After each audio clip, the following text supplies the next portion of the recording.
கிறிஸ்துவில் பிரியமானவர்களே, உங்கள் ஒவ்வொருவரையும் நம் கடவுளும் மீட்பருமான ஆண்டவர் இயேசுவின் நாமத்தினால் வாழ்த்துகிறேன், வரவேற்கிறேன். இன்றைய நாளுக்கான இறைவார்த்தை உணவு எசாயா 54:17. உன்னை தாக்குமாறு உருவாக்கப்பட்ட எந்த போர்க்கருவியும் நிலைத்திராது. உன்மேல் குற்றம் சாட்டி தீர்ப்பு சொல்ல எழும் எந்த நாவையும் நீ அடக்கி விடுவாய். இவையே ஆண்டவரின் ஊழியரது உரிமை சொத்தும் நான் அவர்களுக்கு அளிக்கும் வெற்றியுமாயிருக்கின்றன என்கிறார் ஆண்டவர். ஆமென்.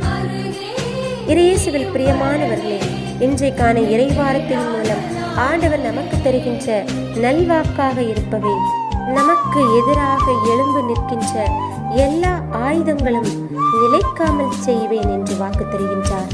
நம்புவோம், வாழ்வோம்.